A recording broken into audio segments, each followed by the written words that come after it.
Urdu novel اباقہ قسط number 60۔ لڑکی آنکھیں نچا کر بولی، اب اتنے انجان بھی نہ بنے، میں سب جانتی ہوں۔ جشن کی رات آپ نے رانی خانم کا دل چرایا اور پھر اس سے دامن چھڑا کر بھاگ گئے۔ اوہو، میں غلط کہہ گئی، دامن نہیں بال چھڑا کر بھاگ گئے۔ رانی خانم کے ہاتھ آپ کے سر کے کچھ بال آ گئے تھے، ان بالوں کی نشانی پر سارے شہر میں جناب کی تلاش ہو رہی ہے۔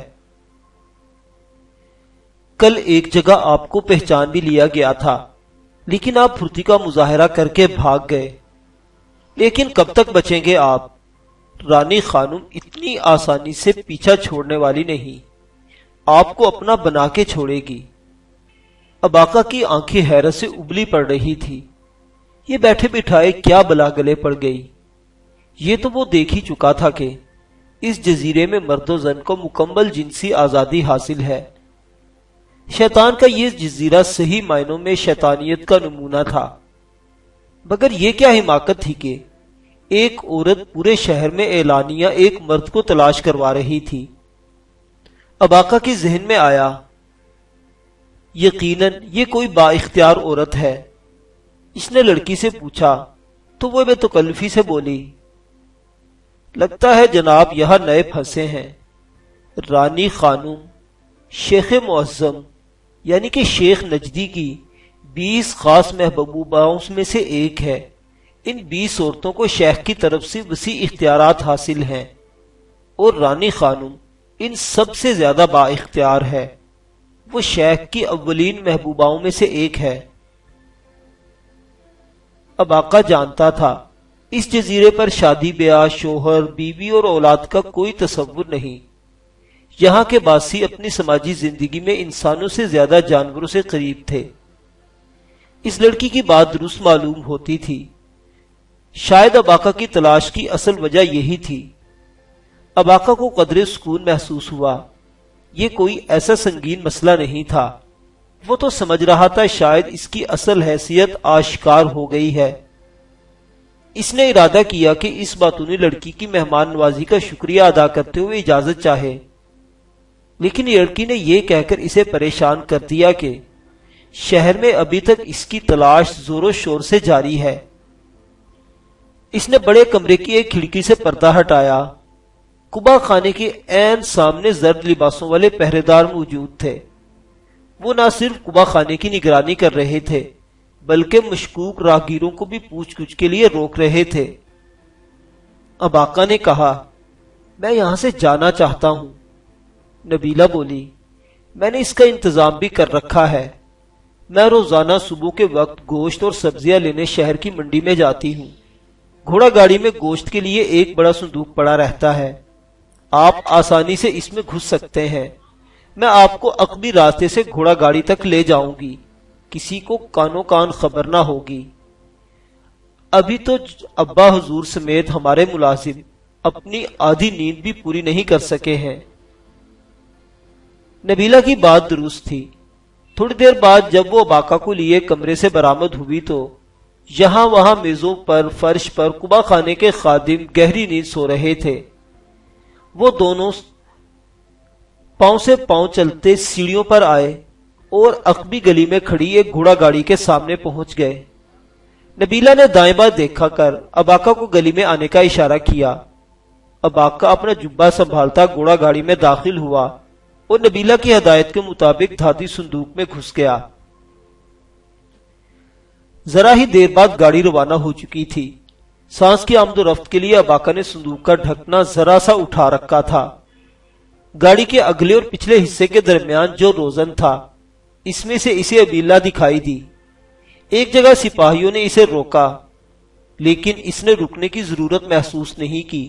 سپاہیوں سے چند گپے ہانک کر اس نے گھوڑوں کو دوبارہ چابک دکھا دی۔ جلد ہی وہ اباقہ کے بتائے ہوئے پتے پر پہنچ گئی۔ گھوڑا روک کر اس نے ان کے آگے چارہ ڈالا اور اباقہ کو صندوق سے نکلنے میں مدد دی۔ اباقہ نے صندوق سے نکل کر ادھر ادھر جھانکا، گلی خالی تھی۔ وہ دونوں گھوڑا گاڑی سے اتر کر مکان میں داخل ہو گئے۔ یورک، مارینا اور سلطان اس کے لیے سخت پریشان تھے۔ مارینہ تو دروازے کے قریب ہی کھڑی تھی۔ اباقہ کو دیکھ کر اس کا کملایا ہوا چہرہ کھل اٹھا۔ سلطان برآمدے میں بستر سے ٹیک لگائے بیٹھا تھا۔ یورک روٹھی ہوئی بیوی کی طرح اس کی طرف دیکھ رہا تھا۔ اس پر ہر طرف سے سوالات کی بوچھاڑ ہو گئی۔ اباقہ نے مختصراً انہیں کل شام کے واقعات بتائے۔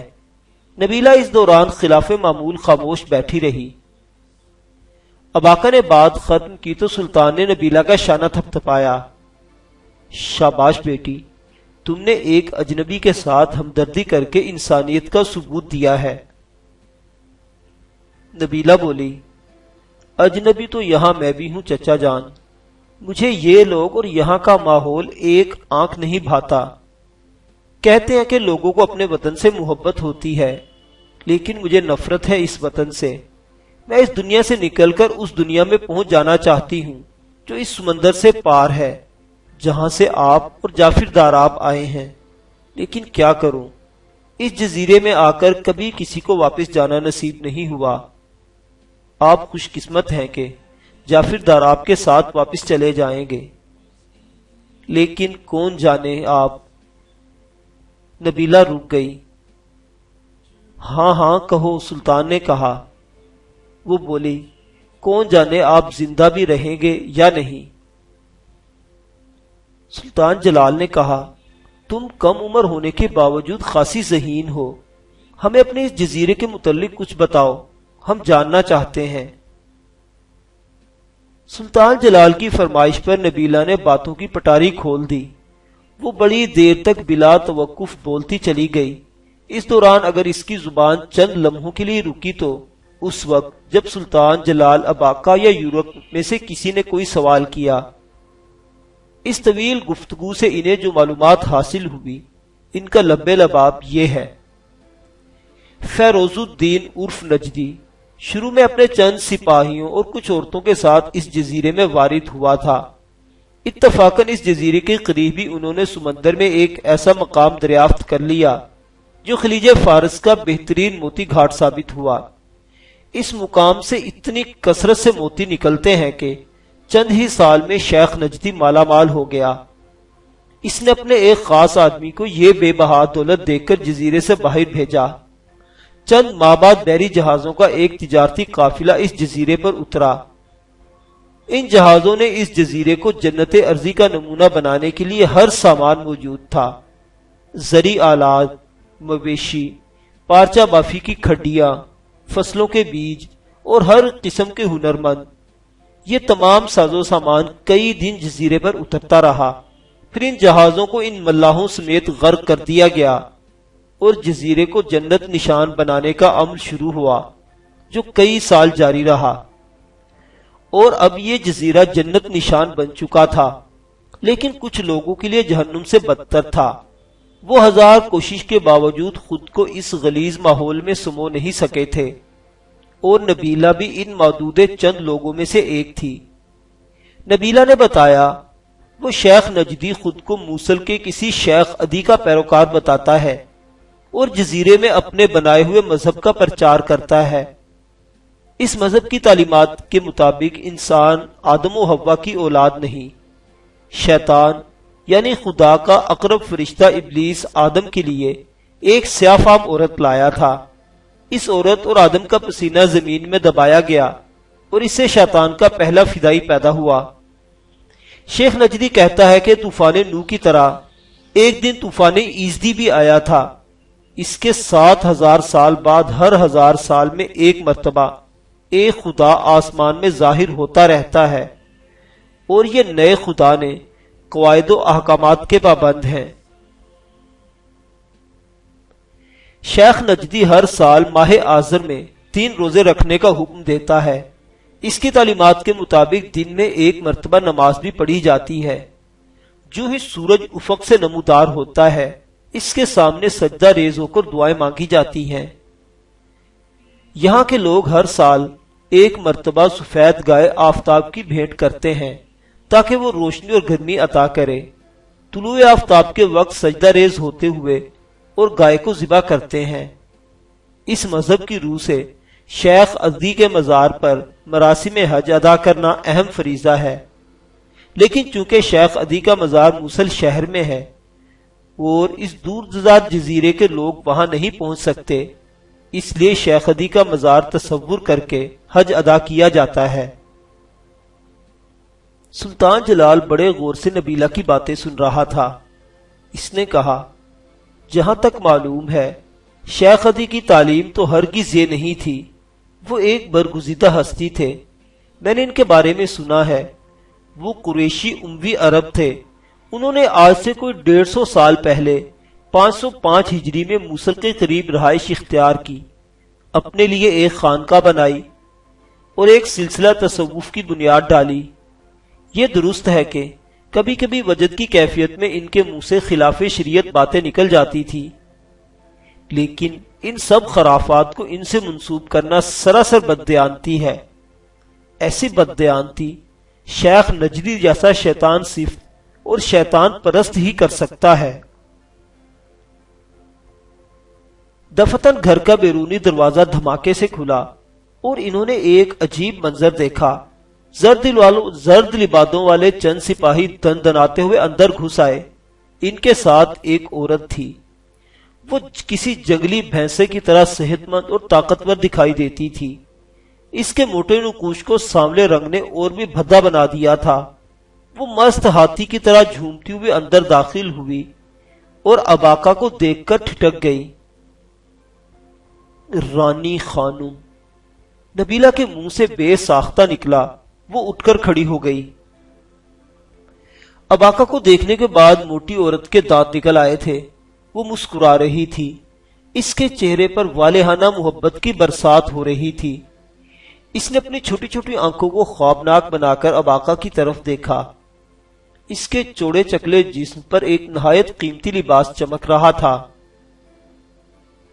تو یہ ہے رانی خانم، اباقہ نے حیرانی سے سوچا۔ پھر اسے وہ آہنی گرفت یاد آئی جو جشن کی رات کسی نے اس کے بالوں پر قائم کی تھی۔ اسے یقین آ گیا کہ وہ اسی عورت کا کام تھا۔ پھر اس نے دیکھا کہ عورت نے زیر لب کچھ کہا اور بازو پھیلا کر اس کی طرف لپکی۔ اباقہ کا دل چاہا کہ وہ چھلانگ لگا کر مسہری پر چڑھ جائے، لیکن پھر اس نے سوچا کہ اگر اس نے ایسا کیا تو بعد میں یورک اور مارینا اس کا خوب مذاق اڑائیں گے۔ وہ اپنی جگہ کھڑا رہا۔ رانی خانم نے تیزی سے لپک کر اپنی باہیں اباقہ کی گردن میں حمائل کرنا چاہی، لیکن سردار یورک نے بر وقت حرکت کی اور ان دونوں کے درمیان آ گیا۔ اس نے رانی خانم کا شدید حملہ اپنے ہاتھوں پر روکا۔ اس کوشش میں وہ تھوڑا سا لڑکھڑا بھی گیا۔ رانی خانم نے غصے سے یورک کی طرف دیکھا، اس سے پہلے کہ وہ کچھ کہتی۔ سردار یورک نے ہونٹوں پر انگلی رکھ کر اسے خاموش رہنے کا اشارہ کیا اور پھر آنکھوں ہی آنکھوں میں ایک جانب چلنے کا کہا۔ اس کے انداز سے ظاہر تھا کہ وہ رانی خانم کو تنہائی میں کوئی خاص بات بتانا چاہتا ہے۔ رانی خانم چند لمحے تذبذب کے عالم میں اس کی طرف دیکھتی رہی، پھر یورک کے ساتھ چل دی۔ یورک اسے برآمدے کے ایک گوشے میں لے آیا۔ رانی خانم کے ساتھ آنے والی سپاہی حیرانی سے یہ سب کچھ دیکھ رہے تھے۔ اباقہ، مارینا اور سلطان جلال کی سمجھ میں بھی نہیں آیا تھا کہ سردار یورک اس موٹی عورت سے کیا کہنا چاہتا ہے، لیکن ان کا اندازہ تھا کہ وہ کوئی چال چلنے کی کوشش کرے گا۔ اباقہ اس کی آنکھوں میں ہلکی سی شرارت بھی دیکھ چکا تھا۔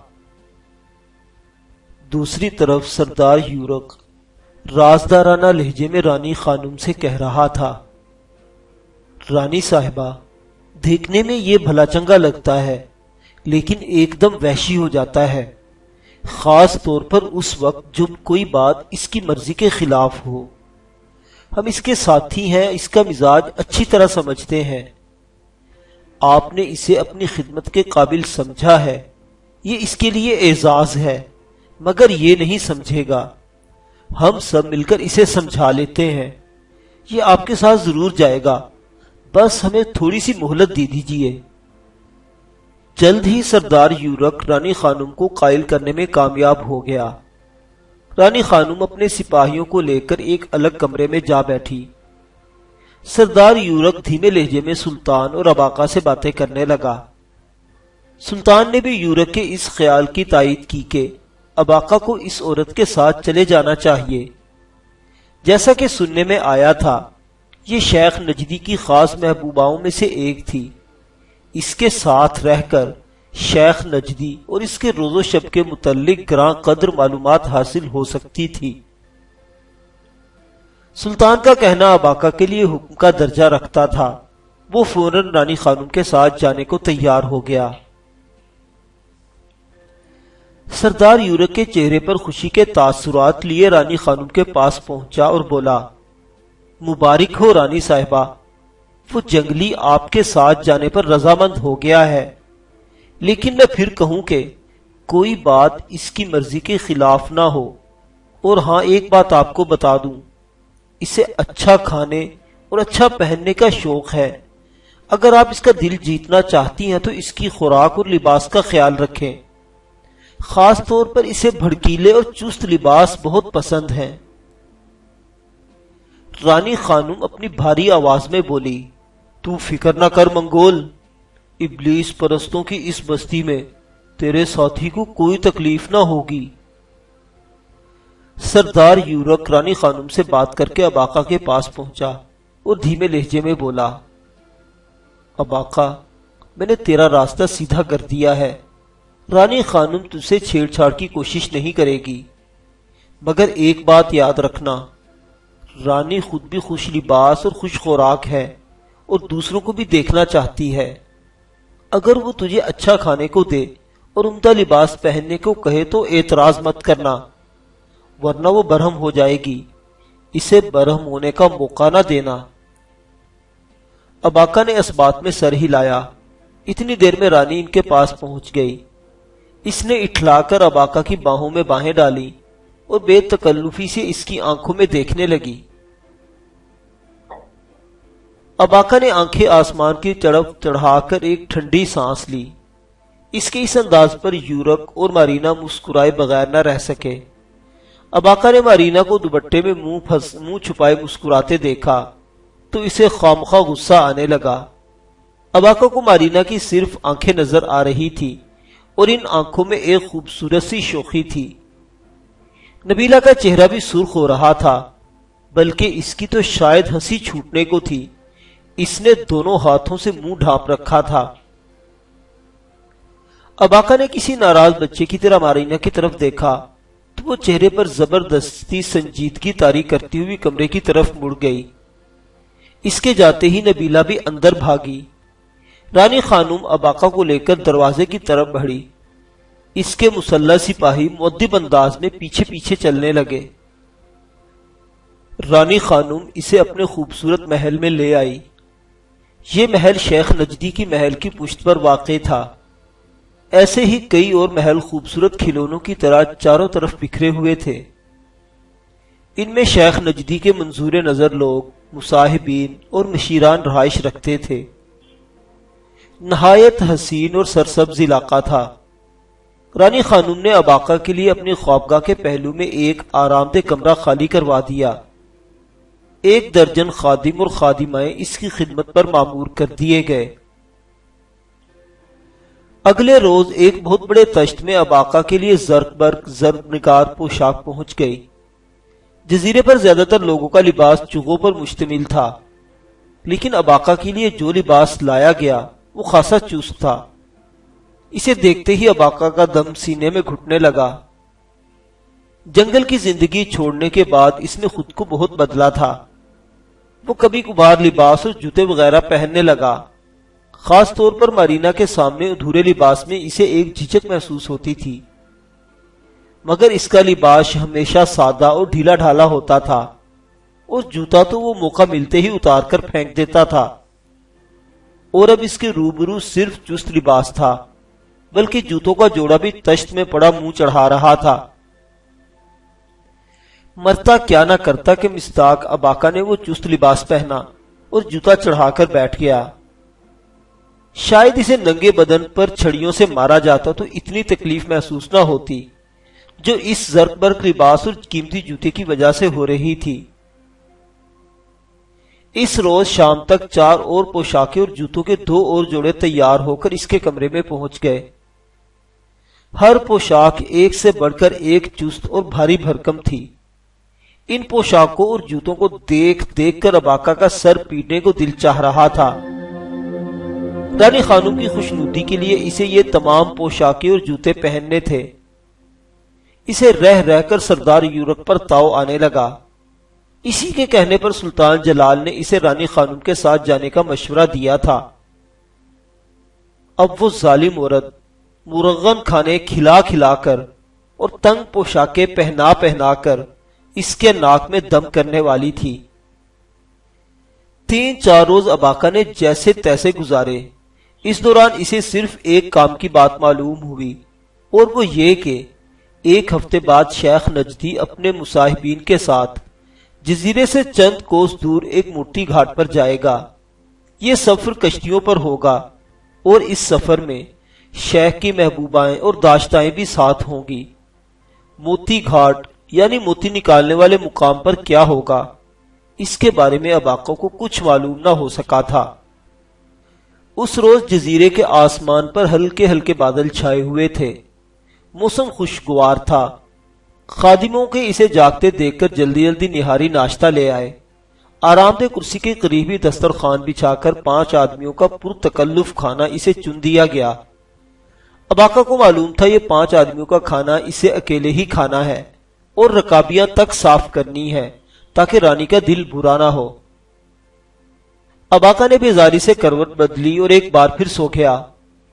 جب دوبارہ اس کی آنکھ کھلی، ہلکی سی بارش کے بعد دھوپ نکل چکی تھی۔ سورج کافی اوپر آ گیا تھا۔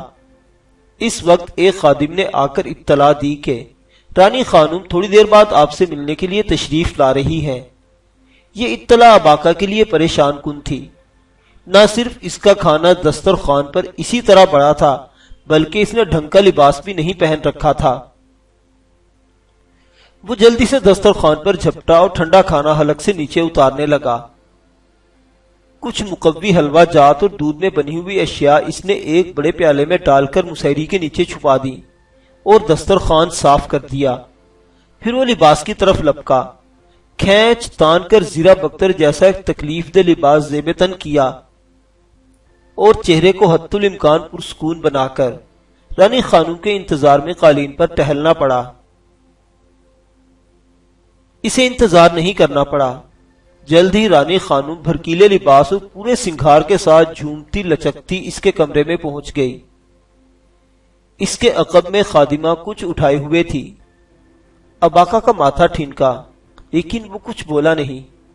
رانی خانم نے والہانہ نظروں سے اباقہ کو دیکھا اور بولا، مجھے لگتا ہے میں صحیح طرح تمہارا خیال نہیں رکھ پا رہی، تم کچھ پریشان سے لگتے ہو، اگر کسی چیز کی ضرورت ہو تو مجھے بتاؤ۔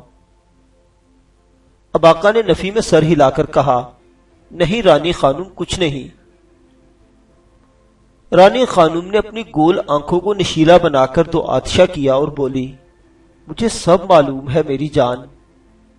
آج میں نے شیخ معظم کے خاص درزی کو تمہارے لیے 2 اور پوشاکیں بنانے کی ہدایت کی ہے۔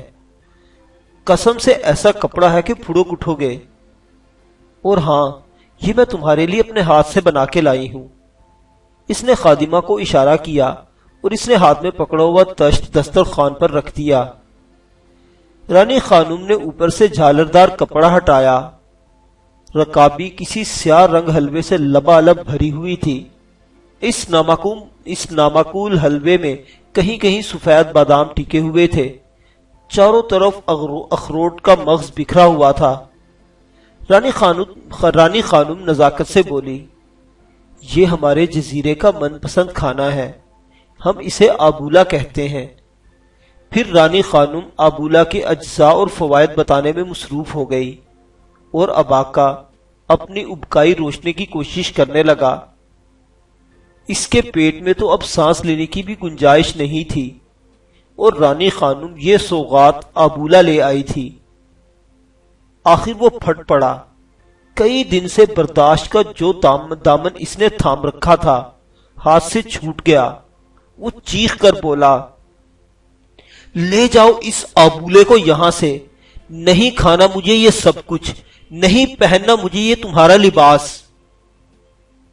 پھر وہ پاؤں پٹکتا ہوا کمرے سے نکل گیا۔ رانی خانم رکابی لے کر اس کے پیچھے لپکی۔ جان، ایک لقمہ تو اٹھاؤ، چکھو تو صحیح۔ اباکا نے اس کی ایک نہیں سنی اور محل کے بیرونی دروازے سے باہر نکل گیا۔ رانی خانم نے رکابی زمین پر پٹکی اور اباکا کی خدمت پر معمور ملازموں پر برسنے لگی۔ خاص طور پر وہ خان سامہ اور درزی کو کوس رہی تھی۔ اس کا خیال تھا وہ دونوں اسماعیل کے بارے میں لاپرواہی برت رہے ہیں۔ اباکا کا نام اسے اسماعیل ہی بتایا گیا تھا۔ اباکا بھنایا ہوا محل سے نکلا اور جزیرے کی گلیوں میں آوارہ گردی کرنے لگا۔ اس کا دل چاہ رہا تھا کہ کوئی تنہا گوشہ دیکھ کر یہ تنگ لباس اتارے، ان اذیت ناک جوتوں سے چھٹکارا حاصل کرے، سر پر ٹکی ہوئی پگڑی کو ایک لنگوٹ کی طرح جسم پر باندھے اور سارا دن محل میں واپس نہ جائے۔ ابھی وہ یہ سوچ ہی رہا تھا کہ سرپٹ بھاگتے گھوڑوں کی آواز آئی۔ ایک گلی کے موڑ پر 4 گھوڑوں والی گھوڑا گاڑی نمودار ہوئی۔ ایک دبلی پتلی لڑکی چابک تھامے، راسے سنبھالے، گاڑی کے اوپر کھڑی تھی۔ وہ فوراً پہچان گیا، یہ نبیلہ تھی۔ اس نے دونوں ہاتھ اٹھا کر اسے رکنے کا اشارہ کیا۔ نبیلہ نے زور سے راسے کھینچی اور ہانپتے ہوئے گھوڑے کو اباکا کے عین سامنے روک دیا۔ آپ یہاں کیا کر رہے ہیں؟ وہ بلند آواز سے بولی۔ اباکا اسے جواب دینے کی بجائے گاڑی پر چڑھ آیا۔ اس نے عقبی حصے میں جھانکا اور بولا، میرا خیال ہے گوشت اور سبزیاں لے کر آ رہی ہو۔ ہاں، لیکن آپ؟ اباکا بولا، چلو کسی تنہا جگہ، تمہیں بتاتا ہوں۔ نبیلہ خوش دلی سے بولی، ٹھیک ہے، ایسا کریں، میں یہ سامان ابا کے سپرد کر دوں، پھر اسی طرح گاڑی میں چلیں گے۔ ٹھیک ہے، اباکا نے کہا، پھر اس نے نشیز سے ٹیک لگا کر آنکھیں بند کر لیں۔